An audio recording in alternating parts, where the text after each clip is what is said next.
Here at Cochran Douglas, one of our specialties is motor vehicle accidents. If you've been injured on the roadway, we've dealt with that kind of case, whether it be your personal vehicle, a commercial vehicle, a work vehicle, a motorcycle, for example. We've handled those types of things. One of the first things that we do is we reach out to the at-fault driver's insurance company for you. We know how to navigate those conversations. We know the pitfalls, so we can take care of that while you focus on your recovery.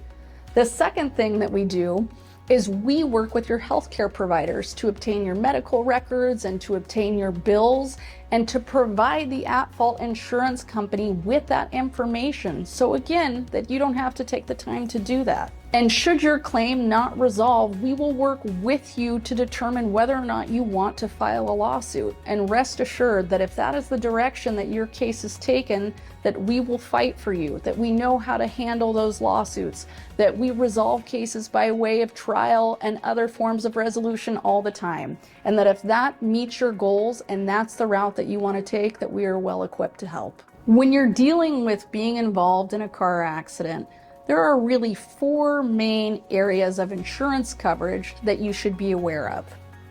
The first is third-party liability coverage. Say when you're rear-ended by someone and the person behind you is at fault, that person should hopefully have liability coverage. They're the third party involved in the accident. They should hopefully have insurance limits that, should you need them, could be available to compensate you for your injuries. In Washington State, the minimum third-party injury limits that someone can carry is $25,000 per person, $50,000 per collision. So what that means for you is that someone could only have a $25,000 third-party policy that could compensate you for your injuries, which is why it's important and leads me to my next point. In Washington, there are different first-party coverages that are available to you and that I recommend each and every one of my clients have. The first being PIP. That's the shorthand version. It stands for Personal Injury Protection.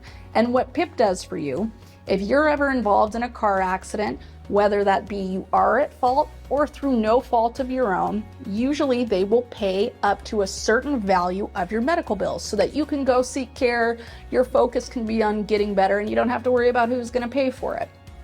The second first-party coverage is called or uninsured motorist coverage. So let's say you're involved in an accident and unfortunately the person who hit you was uninsured and they didn't do the right thing and they didn't have insurance. Well, if you have uninsured motorist coverage, you can actually go to your own insurance company and say, hey, I was hurt by someone who was uninsured. And because you have that coverage, you can seek compensation from your own insurance company. The other form of coverage that's available to you in Washington is called UIM insurance coverage, which stands for underinsured motorist coverage. And what that means is, say, for example, you are hit on the road by someone who carried a state minimum policy of $25,000. Well, if your injuries exceed that amount of coverage, you have additional coverage available to you through your own insurance company. You can say, hey, this person had insurance, but it wasn't nearly enough to compensate me for what I went through. And you can seek coverage or compensation through your own carrier that way. And know that if you do need to file a lawsuit, that we will fight for you. We will fight for your rights, and we will fight with you to obtain fair compensation for everything that you've gone through in your injuries.